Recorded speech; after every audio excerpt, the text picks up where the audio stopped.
Sobre a nossa agenda, né?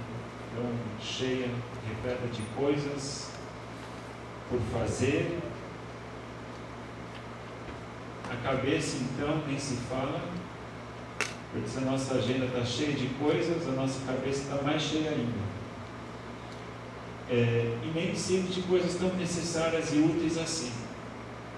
Eu vejo ultimamente como a gente tem que economizar uma parte da nossa mente, né? A gente tem que economizar, glória a Deus, né? Todo mundo está economizando dinheiro, está todo mundo economizando bastante coisa, né?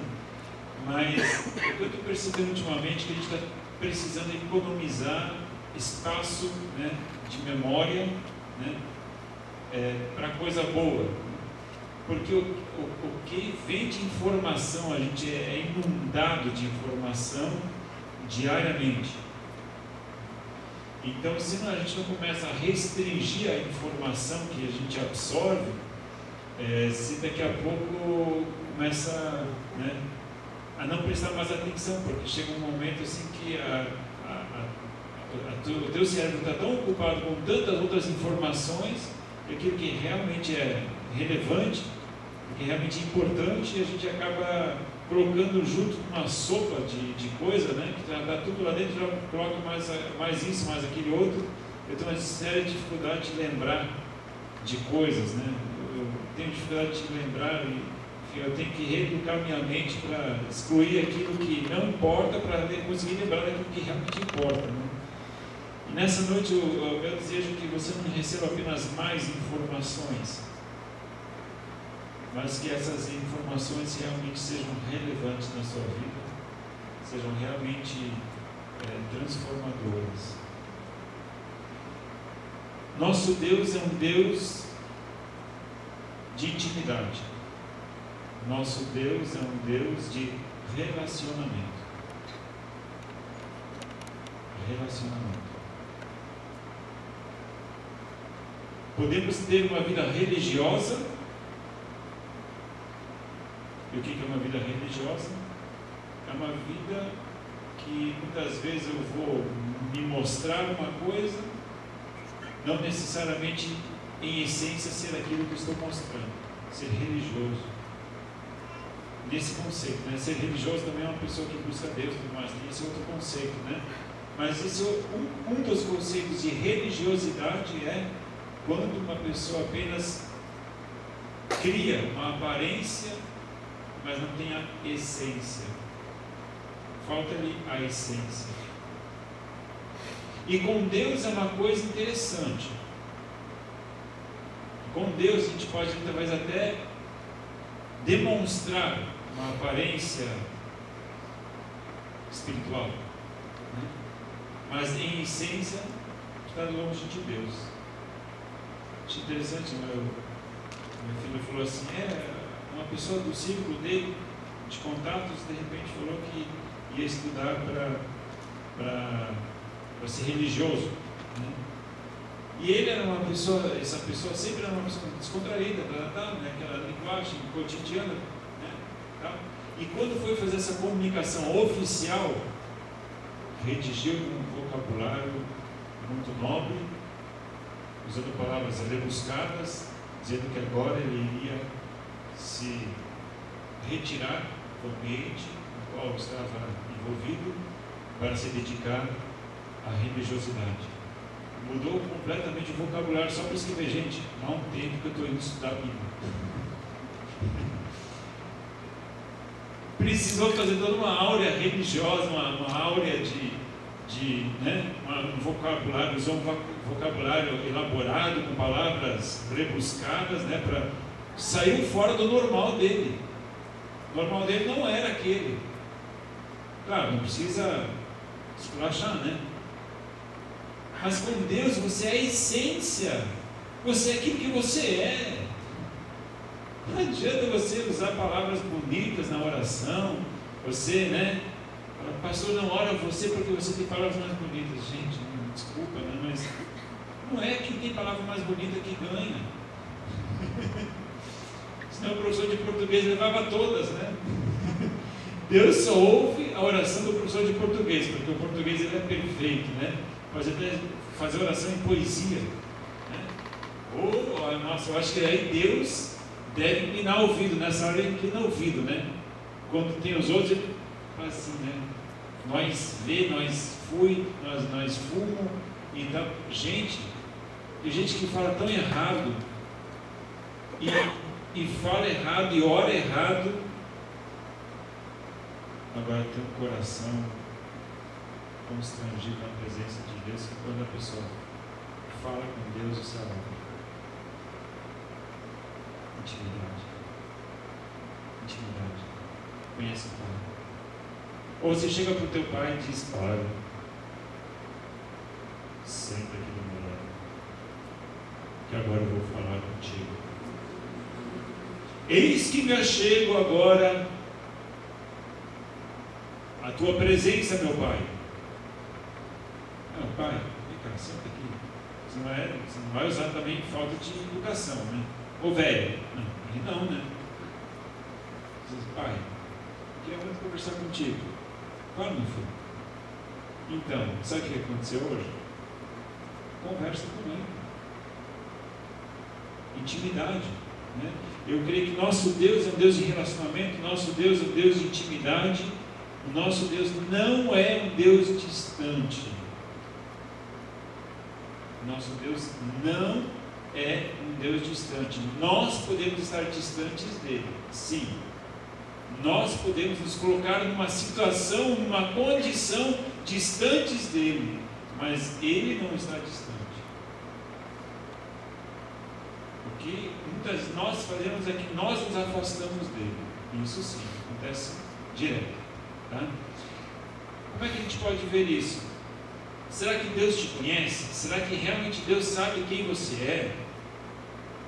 A gente se assustaria em saber até que ponto Deus realmente nos conhece de uma forma tão profunda. Salmo 139, versículos 1 a 4 diz o seguinte: Ó Senhor, tu me sondaste e me conheces. Tu conheces o meu assentar e o meu levantar. De longe entendes o meu pensamento, esquadrinhas o meu andar e o meu deitar. Conheces todos os meus caminhos, sem que haja uma palavra na minha língua. Ó Senhor, tudo conheces. Então, o conhecimento de Deus ao nosso respeito, ele é tão abrangente que você nem faz ideia de que Deus te conhece a tal profundidade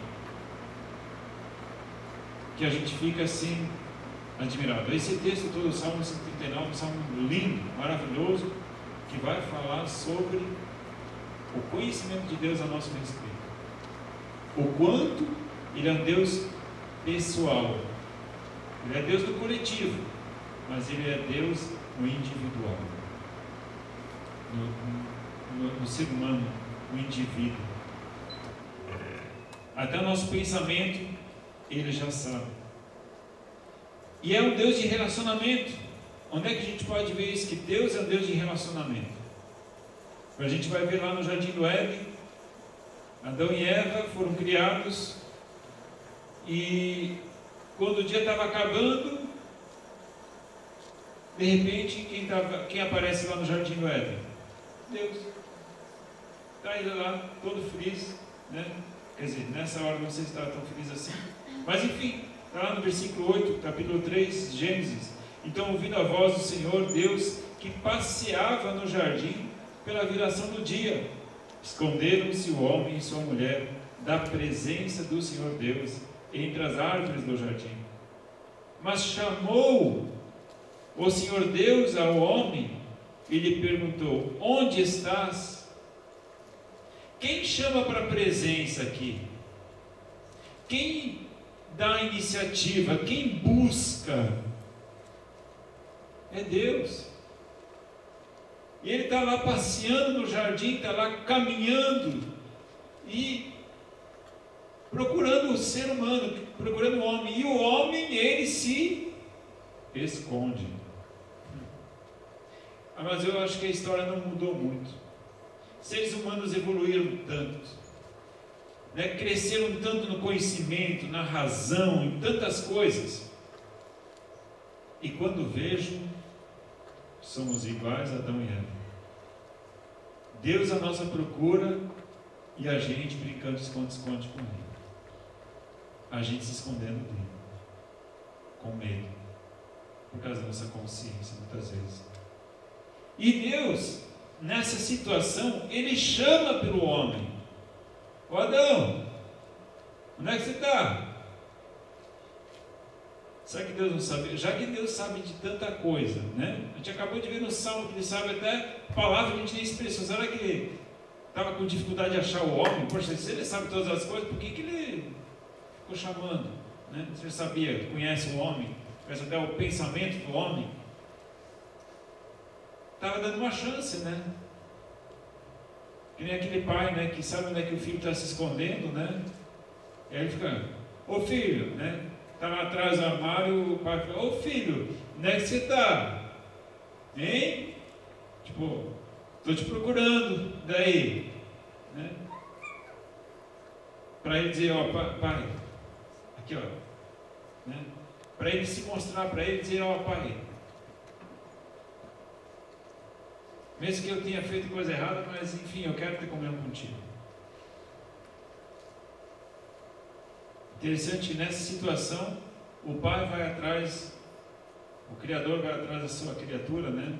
O pai vai atrás do filho para achar ele, e o filho, ó, se manda, se esconde. Então, nosso Deus é um Deus que busca relacionamento, mas esse relacionamento foi quebrado, justamente neste momento aqui. Há uma ruptura no relacionamento entre Deus, o Criador, com a sua criação, o ser humano. E a partir deste momento, então, Deus, Ele procura uma restauração, um caminho que pudesse novamente abrir a comunhão, a comunicação entre as pessoas que estavam distantes, se afastaram. As pessoas escolheram se afastar de Deus, as pessoas escolheram um caminho de distanciamento de Deus. E Deus diz: eu não quero isso, porque eu criei o ser humano para ter comunhão comigo. Eu criei o ser humano com a minha imagem, minha semelhança, com quem eu pudesse me comunicar, me relacionar. Não é que Deus estava tão solitário lá no céu, não tinha nada o que fazer, eu vou inventar um ser humano. Aí eu tenho comunhão, porque eu preciso de comunhão, todo mundo solitário. Não. Mas Ele fez o ser humano, a sua imagem, a sua semelhança, para que pudesse haver um relacionamento de igual para igual. Eu fico pensando: quem é este Deus? Que Ele se rebaixa, né, ao mesmo nível da criatura para se relacionar conosco. Extraordinário. E o que acontece? No Antigo Testamento todo, Deus elaborando um plano, construindo uma ponte para que pudesse ser reatado novamente aquela comunhão que havia sido perdida pela desobediência. E Deus vai atrás. E da mesma forma como Deus, no Jardim do Éden, passeava e chamava pelo homem, Ele continua chamando o homem em todo o Antigo Testamento, criando ponte para novamente reatar esse relacionamento que havia sido rompido.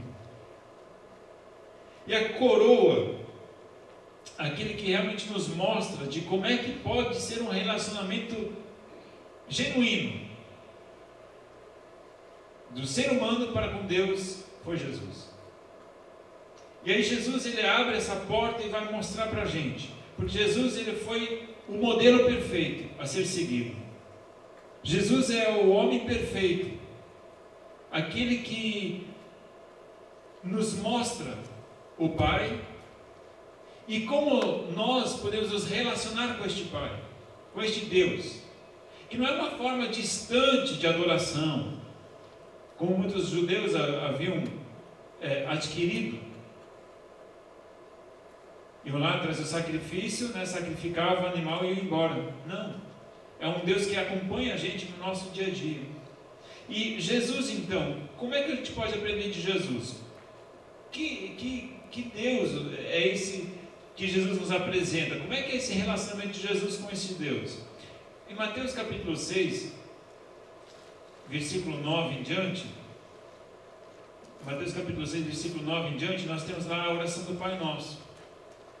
E ele começa assim: portanto, vós orareis assim: Pai nosso que estás no céu, santificado seja o teu nome. Em primeiro lugar, Jesus chama Deus de Pai. É um relacionamento pessoal. Não é assim, Deus lá e eu aqui, e eu vou,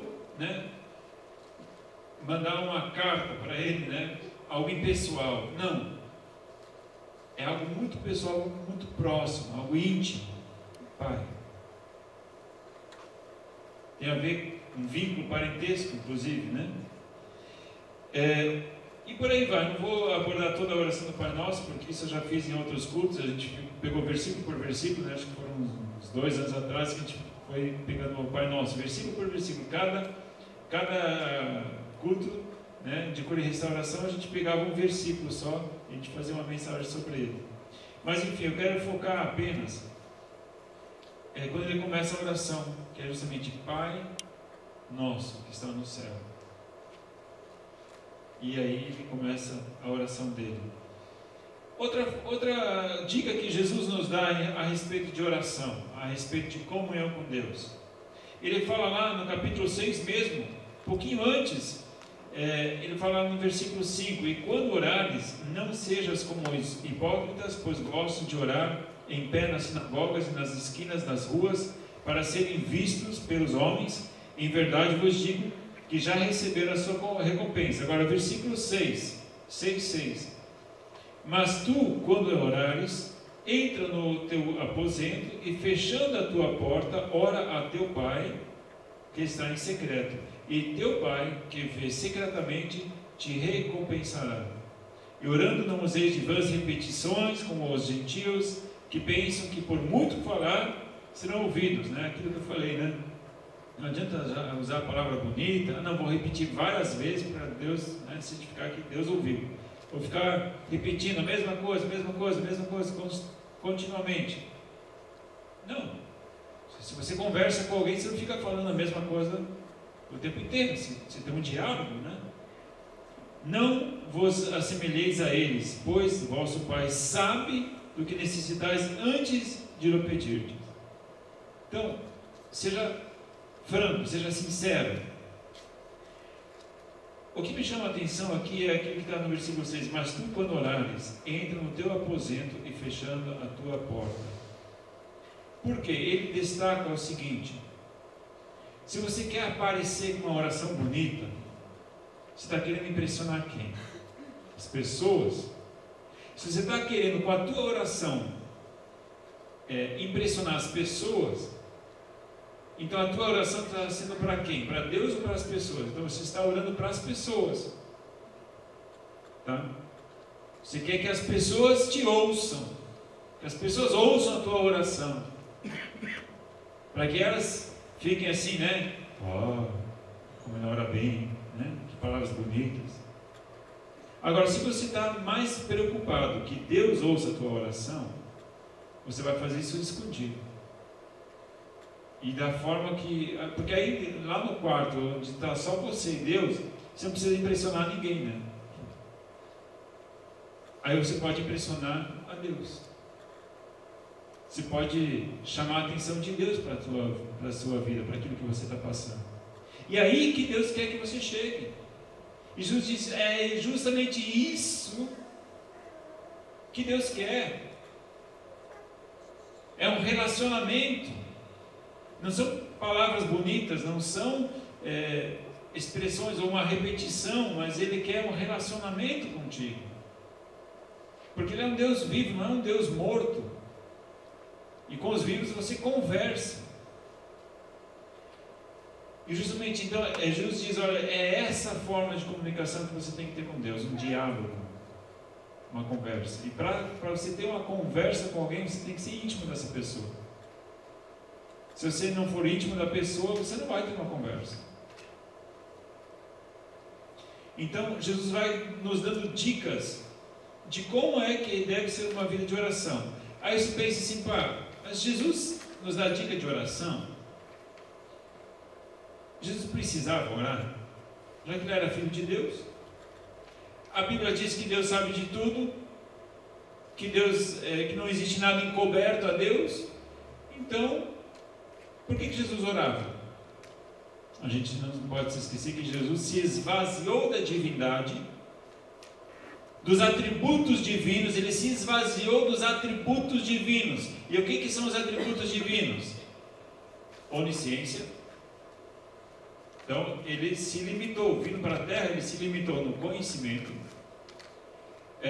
onipresença, já não podia estar em todo lugar ao mesmo tempo, ele estava preso a tempo e espaço, né? No corpo físico, o corpo físico nos limita, e ele então se reduziu ao corpo físico em tempo e espaço. Então, na verdade, ele começou a orar, por quê? Porque ele já não sabia mais tudo, e dependia da direção e da orientação de Deus para que ele fizesse o que ele deveria fazer. Então, o que acontece? A vida de oração de Jesus, ela vai delimitar a ação dele aqui na terra. Jesus, em alguns momentos, ele diz: tudo que eu ouço meu Pai, ou tudo que eu vejo meu Pai fazendo, isso eu faço. Em tudo ele era obediente. Poxa, se você é obediente, então você tem que primeiro ouvir o quê? A ordem, para você saber o que tem que fazer. Algumas coisas elas estavam na palavra do Antigo Testamento, que ele precisava cumprir. Mas coisas muito específicas, estava vendo hoje ainda, em relação a dias, né? Em relação a horários. Chegou um momento lá que Herodes queria que ele saísse da cidade de Jerusalém. Ele falou: opa, eu vou sair, mas eu preciso ficar ainda hoje, amanhã, e aí depois disso eu vou sair, porque eu estou vindo aqui, estou curando pessoas, estou pregando o Evangelho. Pode avisar para ele que eu vou ficar hoje, amanhã, depois de amanhã eu vou embora. Isso, né, ele com bastante propriedade pode avisar para ele lá, né? Então, como é que ele tinha esse discernimento tão claro em relação à permanência em algum lugar, ir para um lugar, falar com uma pessoa? Então, ele tinha direções muito claras no dia a dia dele. Por que será? Porque ele tinha uma vida de oração. Se ele está ensinando sobre oração, é porque ele tinha uma vida de oração. Ele tinha propriedade para nos ensinar algo sobre isso. Mas será que Jesus não estava num outro tempo? Os dias hoje são muito diferentes do que os dias de Jesus. Porque naquela época tinha um tempo, né? Tinha tempo para tudo. Os caras andavam até de jeguinho, de jumento e tal. Hoje a gente não tem mais tempo para ficar andando de jumento na rua, né? Então a gente está aqui, correndo, né? Tem carro cada vez mais rápido, tem WhatsApp, tem comunicação, celular, tem que ter. É porque nosso mundo acelerou. Será que Jesus tinha uma agenda cheia? Veja comigo, Lucas capítulo 4, versículo 40. Lucas 4, 40 diz o seguinte: ao pôr do sol, todos os que tinham enfermos de várias moléstias lhes traziam, e pondo as mãos sobre cada um deles, ele os curava. Também de muitos saiu demônios, clamando: tu és o Cristo, Filho de Deus. Ele, repreendendo-os, não os deixava falar, porque sabiam que ele era o Cristo. Sendo já dia, saiu e foi para um lugar deserto. A multidão procurava-o, e vindo a ele, instava para que não se ausentasse. Então, ao pôr do sol, muitos vieram, trazendo enfermo e tal. E aquilo foi madrugada dentro, gente querendo ser curada, aquele negócio todo, gente vindo, ele atendendo, nananana. Quando já era dia, chegou uma hora e falou: gente, ele fugiu do meio daquela multidão lá, tal, né?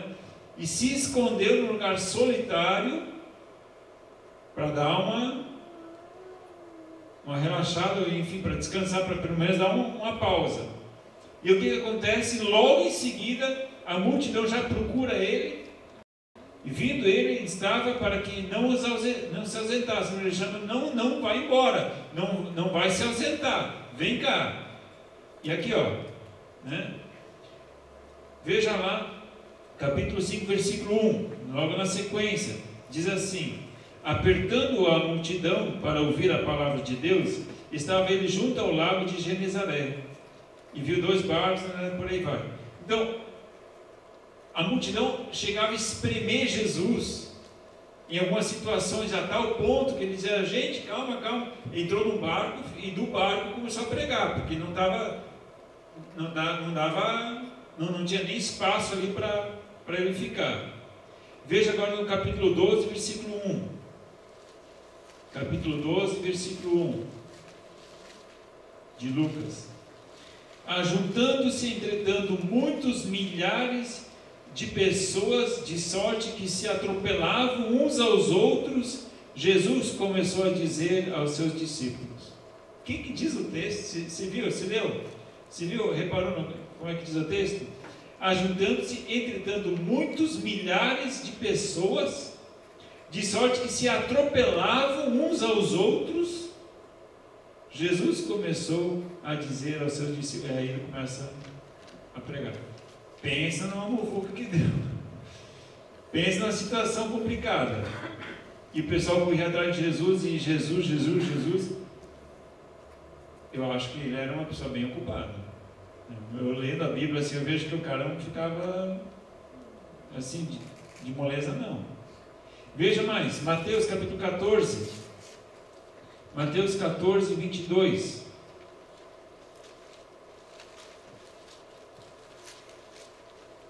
Mateus 14, versículo 22 e 23 diz assim: logo em seguida ordenou Jesus que os seus discípulos entrassem no barco e fossem adiante para o outro lado, enquanto ele despedia a multidão. Despedida a multidão, ele subiu ao monte para orar à parte. Ao cair da tarde, estava ali sozinho. Nessa hora também, já estava tempo, esse povo caminhando com ele, essa multidão indo junto, eles nem tinham comido, já há 3 dias, já estavam seguindo Jesus, e até os discípulos chegaram: vem cá, Jesus, já estão aqui seguindo a gente, já estão passando fome, dá alguma coisa de comer para esse povo. Não, primeiro dispensa eles para eles irem a algum lugar para comer. E aí Jesus, né, dá aquela brilhante resposta, né, de vocês. Mas o que a gente vai dar? Né? Lugar deserto, não tem nada. E conseguiram lá então os peixes e os pães, e ele multiplicou. E depois disso, então, acontece isso. Ele já manda os discípulos ir na frente, já vão indo. E eu vou dispensar a multidão. Chegou uma hora que Jesus, gente, deu, né? Vão para casa, tá? Todo mundo alimentado, todo mundo recebeu a palavra, todo mundo foi curado e, né, comeram, ouviram a palavra e foram curados. Agora deu, né? Porque ele queria um tempo sozinho. Para quê? Para orar.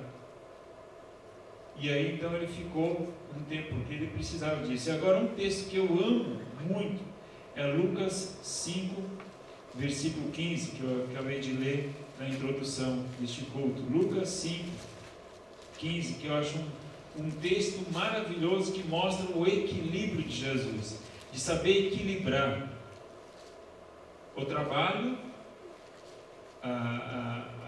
o Jesus coletivo, o Jesus popular e o Jesus Filho de Deus, o Jesus buscando direção do Pai. Veja só lá no versículo 15: mas a sua fama se espalhava ainda mais e ajuntava-se muita gente para ouvi-lo e para ser por ele curada de suas enfermidades. Versículo 16 agora: ele, porém, se retirava para lugares desertos e orava. Será que Jesus tinha uma agenda cheia? Será que Jesus Era uma pessoa desocupada, como muitos querem afirmar, que era um cara vida boa, tinha mulher sustentando ele, né, financeiramente, vivia de doações, cara vida boa, não tinha nem onde botar a cabeça. Riqueza? Jesus era rico? Jesus foi um servo, ele servia, ele trabalhava. Essa era a missão dele. Mas ele se esgotava? Devia estar muito esgotado, né? Porque a rotina dele era uma rotina intensa. Mas ele sabia, opa, deu, gente, tchau. Equilíbrio. Deu. Acabou, vou embora. Dispensou todo mundo. Agora eu vou buscar o Pai. E aí, ele, versículo 16 diz: ele, porém, se retirava para lugares desertos e orava. As curas precisavam acontecer, as pessoas queriam as curas. Mas como é que ele ia orar individualmente pelas pessoas se não tivesse primeiro comunhão com o Pai? Para saber como atuar. Como é que ele sabia para um cego que ele tinha que fazer um lodo, né, e colocar isso nos olhos do cego e pedir para que ele fosse se lavar no tanque de Betesda, para que ele voltasse a enxergar? Que feeling! Como é que ele ia ouvir a voz do Espírito Santo se ele não tinha comunhão com Deus? Se ele não se relacionava com Deus? Porque Jesus não tinha uma conexão Wi-Fi com Deus, né? Que ele tinha uma comunicação maior, soberana, porque ele havia se esvaziado da divindade e se tornou um como cada um de nós, corpo físico, com fome, com sede, com cansaço, porque ele dormia também, enquanto estavam atravessando com o barco, né, o mar ficou revolto. O que Jesus estava fazendo? Estava dormindo, aproveitava o tempo, né? Porque quando ele não estava trabalhando, estava descansando, estava orando, mas era uma pessoa que sabia se disciplinar no tempo. Ele tinha tempo para as pessoas? Tinha. Ele tinha tempo para Deus? Tinha. Se ele não tivesse tempo de comunhão, de oração, eu creio que o ministério dele estaria fadado, talvez, a um grande sucesso. Como assim, pastor? O ministério dele estava fadado a um grande sucesso, como muitos pregadores deixam o pessoal com Deus e se tornam um sucesso, e aí acabam se desviando do caminho de Deus e não cumprem com o propósito de Deus, cumprem o seu próprio ego. Oram quando sobem no púlpito. Amados, é um perigo a gente trocar o ser popular pela solidão, pelo isolamento, e ali encontrar a presença de Deus, porque a presença de Deus pessoal, estou falando a presença de Deus pessoal, nós vamos encontrar ali, no secreto. Claro que Deus, Ele está onde onde dois ou três estão, ali estarei eu no meio deles, e glória a Deus por isso. Eu creio que Ele está aqui neste lugar, eu creio que Ele está falando contigo, mas agora, você, na intimidade, vai experimentar Deus ali, no individual, no secreto. Jesus tinha um equilíbrio perfeito entre as multidões e o isolamento. Ele não deixava as multidões subir a cabeça dele. Eu sou o cara, agora eu vou dominar, eu sou o rei, eu sou o Messias, estou bombando, né? Não, porque ele tinha humildade. Por que ele tinha humildade? Porque ele tinha joelho no chão. Quantas vezes o teu ministério te sobe a cabeça? É porque você perdeu o joelho no chão. Ou quando o teu orgulho te sobe a cabeça e diz, eu faço, eu sou o cara. É quando você perdeu o joelho no chão. E você não depende mais de Deus, porque você é o cara. Todas as pessoas que têm o joelho no chão, têm a cabeça no lugar. Todas as pessoas que têm o joelho no chão, têm a cabeça no lugar. Pode saber isso. Ele sabe quem ele é. Porque ele sabe quem Deus é. Amados, tem um perigo muito grande de a gente se tornar independente de Deus. A gente começa uma vida de fé, no início tem uma vida de oração, as coisas acontecem, Deus fala contigo, e vai, daqui a pouco chegam as dificuldades, chegam as lutas, você perde o joelho no chão. Daqui a pouco você consegue vencer a luta, Deus te dá a vitória na luta, mas você perdeu um hábito ali, no meio da luta, que é de buscar a Deus. E daqui a pouco você acha que você deu conta na luta. E aí você começa a dizer que você consegue viver sem Deus na sua vida. Muito bem, Lucas capítulo 6, versículos 12 e 13. Quando Jesus orava? Quais eram os momentos em que Jesus orava? Em que situações Jesus orava? Lucas capítulo 6, versículos 12 e 13. É outro texto que eu acho muito legal. Naqueles dias subiu ao monte a fim de orar. E passou a noite em oração a Deus.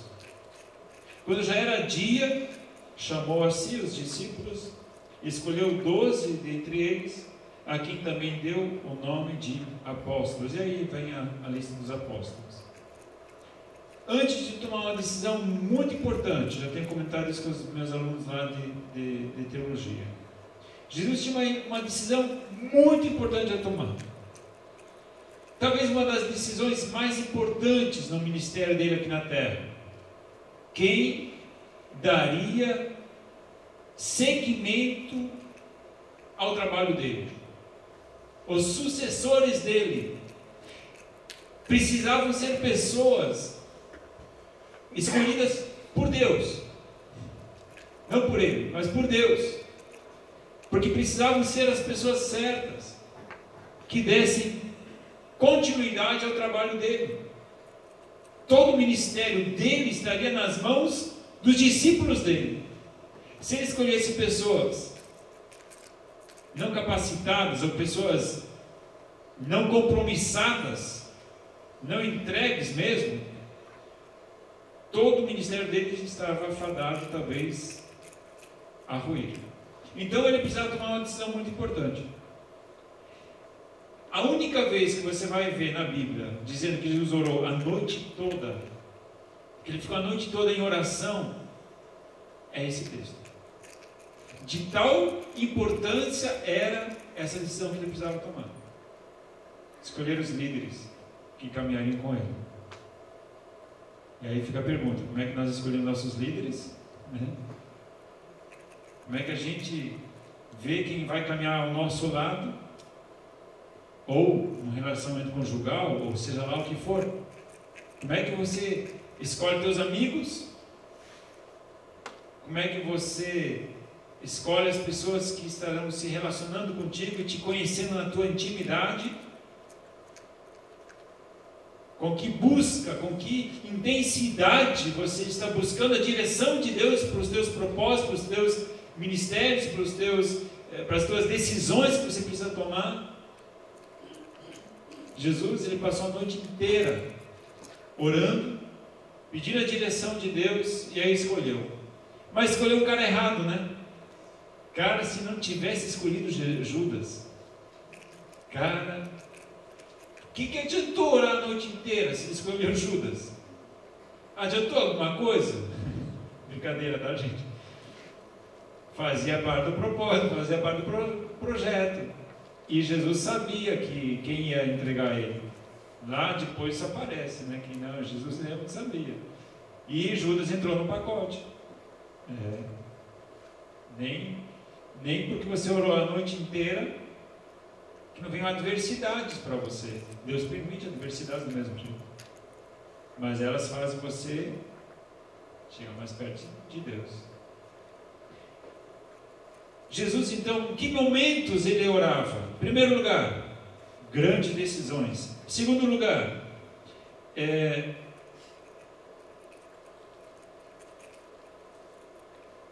ele orava sempre sem desanimar. É ele que dá essa dica. Lucas capítulo 18, já que a gente está no livro de Lucas, vamos pegar o que está em Lucas. Lucas capítulo 18, versículo 1. Qual que é a dica que Jesus dá? Porque eu creio que é ele que seguia as dicas. Se ele está dando essas dicas é porque ele vivenciou elas, né?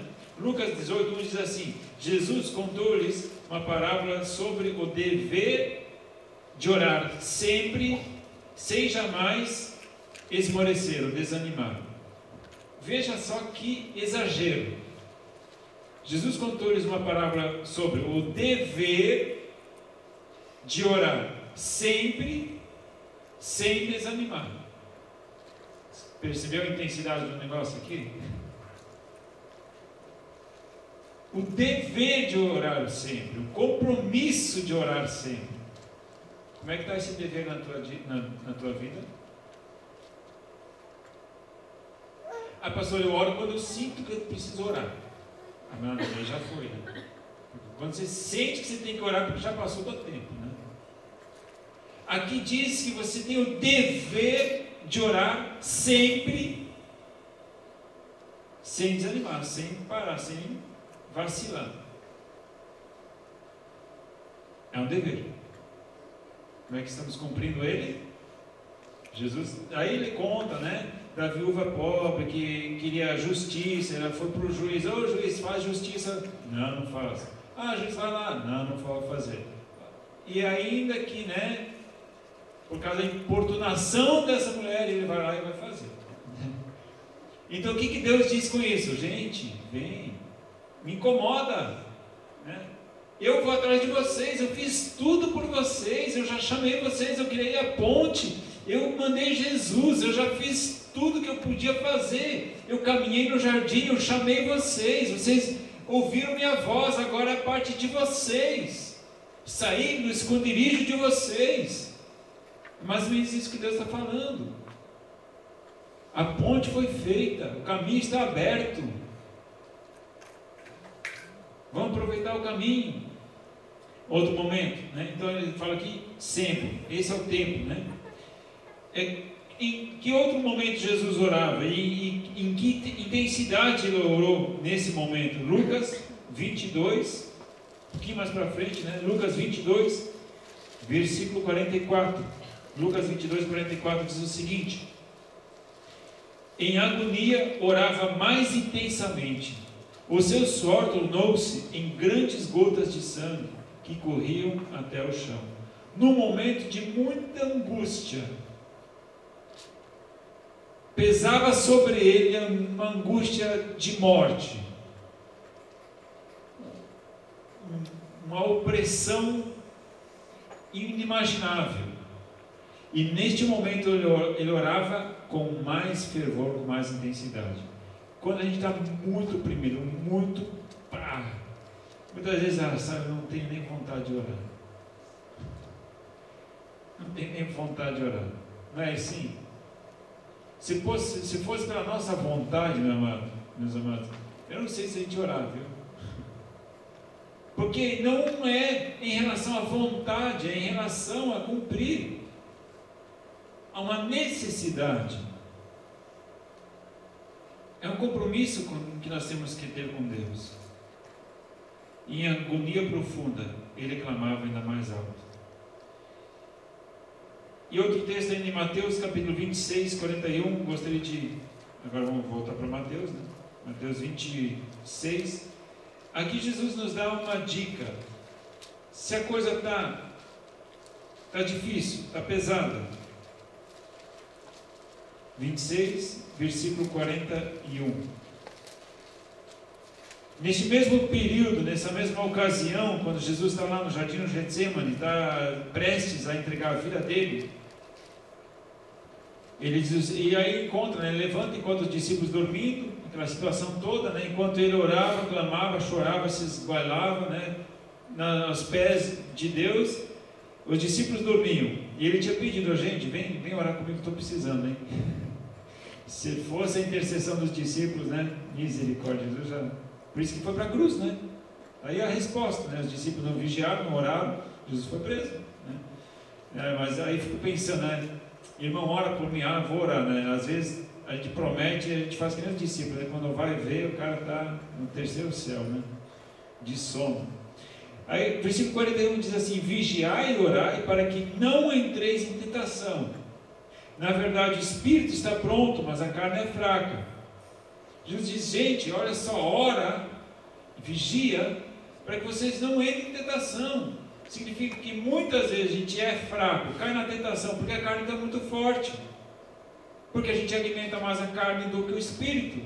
E chega na hora do vamos ver, da tentação, da provação, o cara se entrega fácil, porque a carne é fraca. Agora, Jesus diz que o espírito é forte, então o espírito pode sobrepor a carne, o espírito pode vencer a carne, porque o espírito é forte e a carne é fraca. E a gente usa justamente o oposto, a gente justifica a nossa fraqueza, a carne é fraca mesmo. Gente, a carne é fraca sim, mas Jesus diz que o espírito é forte, então significa que o espírito pode sobrepor a carne. E isso depende daquilo que você alimentar, né? Se você alimentar a carne, dizer, não, se justificar, Jesus diz, não, o espírito é forte, ele está pronto. Só que, claro, você tem que alimentar ele, né? Senão, orar e vigiar. Essa é a dica de Jesus. Quando os discípulos oravam, as coisas aconteciam. Quando eles entenderam isso, então é oração. A oração é um negócio. As coisas aconteciam. Eu vou só citar alguns exemplos aqui. Veja Atos 4:31. Atos 4:31.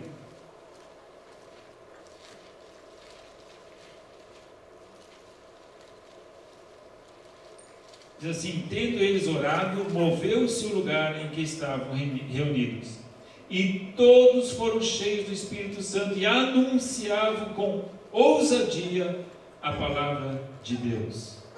E aí você vai ver, era um coração de todos, e os apóstolos davam com grande poder testemunho da ressurreição do Senhor Jesus, e em todos eles havia abundante graça, lá no versículo 33. Eles oravam e as coisas aconteciam, grandes milagres aconteciam, muitas conversões aconteciam, porque estavam orando. Outro texto, 9:11, Atos 9:11, diz assim: disse-lhe o Senhor, levanta-te e vai à rua chamada direita, e pergunta em casa de Judas, por um homem de Tarso chamado Saulo, pois ele está orando.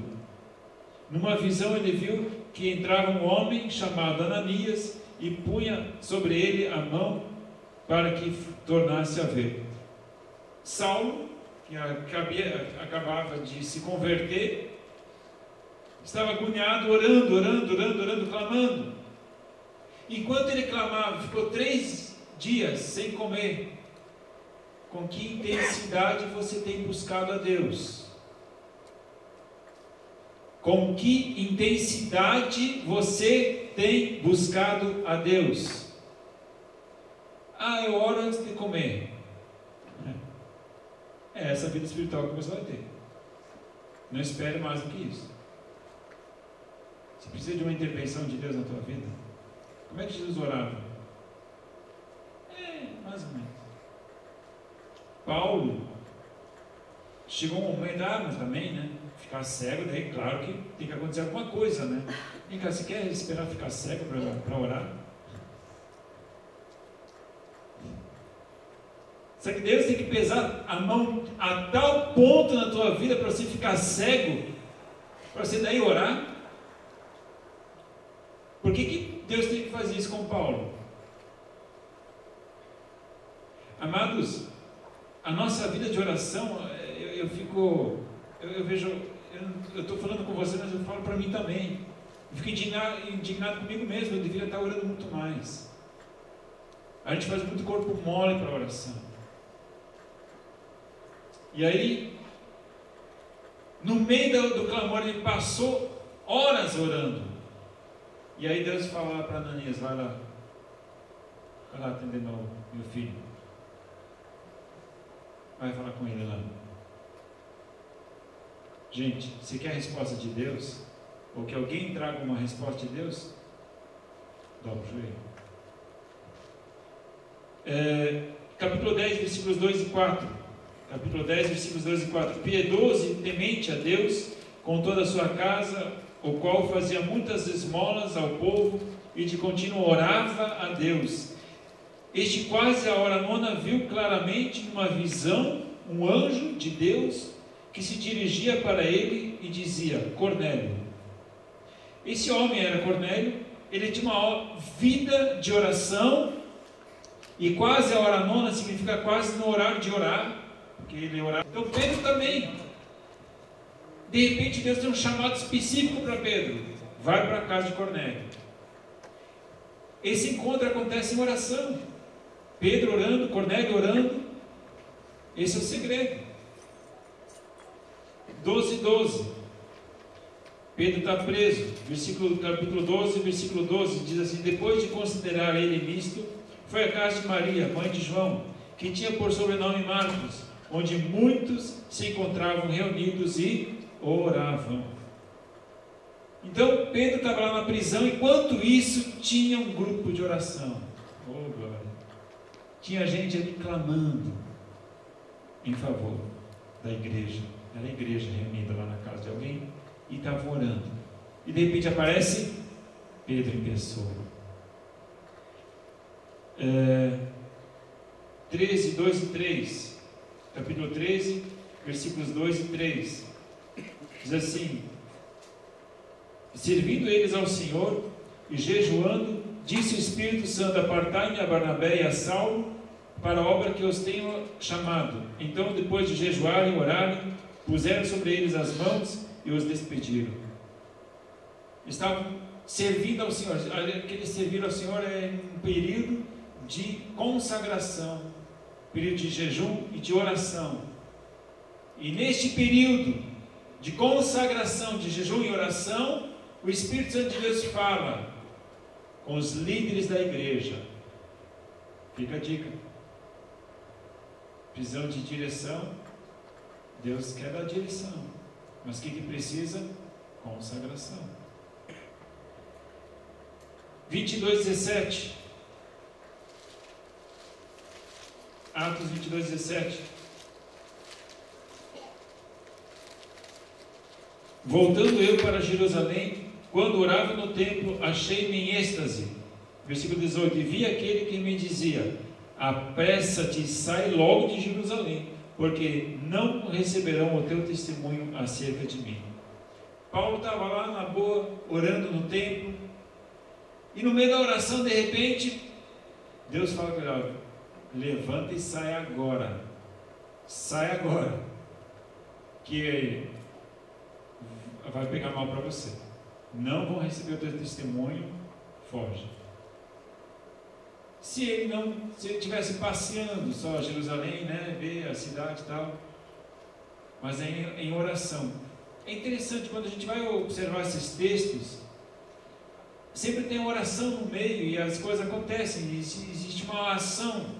Eu poderia abrir vários outros textos, onde eles vão orar e alguma coisa neste momento acontece. Como é que está a sua vida de oração? Como é que está a sua vida de intimidade com Deus? De relacionamento? Como é que está o teu relacionamento com Deus? Comunhão com Deus. Eu gostaria de apenas aqui concluir com um texto do apóstolo Paulo, que você vai encontrar em 1 Tessalonicenses 5,17. Na verdade, nada mais é do que a repetição das palavras de Jesus. 1 Tessalonicenses, capítulo 5, versículo 17.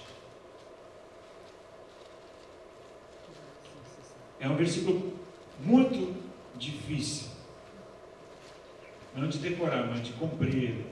O que diz lá?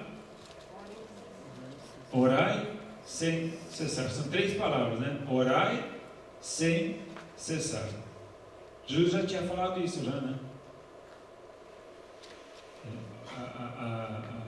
As palavras que Jesus usou, né? O dever de orar sempre, sem desanimar. Então Paulo só resume isso em 3 palavras: orai sem cessar. E com essas palavras eu gostaria de concluir essa mensagem. O dever de orar sempre. Por quê? Porque Deus está muito solitário, Ele quer comunhão, Ele precisa de gente para conversar. Não. Porque Ele sabe que nós precisamos. Porque no nosso dia a dia a gente é tão bombardeado com tantas informações, com tanta coisa, com tanta coisa. No teu trabalho você é sugado. Na tua casa você é exigido, como mãe, como pai, como enfim. E as tuas forças vão se esvaindo. Você tem que lembrar de Jesus, o coletivo dele estava em equilíbrio com o individual. Ele estava no meio das multidões, mas ao mesmo tempo ele de repente se retirava. E dizia: agora deu, agora chega, agora não posso passar daqui. Agora eu preciso de um tempo para mim. E quando ele tirava um tempo para si, ele não ligava a internet, nem ligava a televisão. Não ficava, vou pescar. O que ele fazia? Ele procurava um lugar deserto, sim, para orar, reabastecer as baterias. Então, amado, que essa palavra ela seja um desafio para nossas vidas, porque é Deus que está te convidando. Deus, quando andava no jardim, o que Ele fez? Ele chamou. Ele estava chamando. Ei, Adão, tem alguém aí? Vem cá. Vamos ter comunhão. Só que muitas vezes a gente faz a mesma coisa que Adão. A gente se esconde atrás de atividade. A gente se esconde atrás de desculpas. A gente usa folhas, para se esconder atrás de N argumentos. Eu não tenho tempo, hoje estou muito cansado. Não vou para a igreja também. E por aí vai. Deus te chama para a comunhão, amado. Deus te chama para perto dele. Qual é a resposta que você vai dar para ele? Espera um pouco. Hoje não. Gostaria de pedir, se puder estar ministrando um cântico, só um violãozinho. Gostaria de te convidar, amado, que você se colocasse de pé.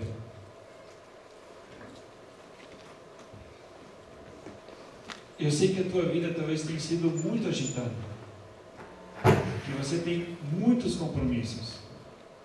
A tua agenda talvez está faltando espaço,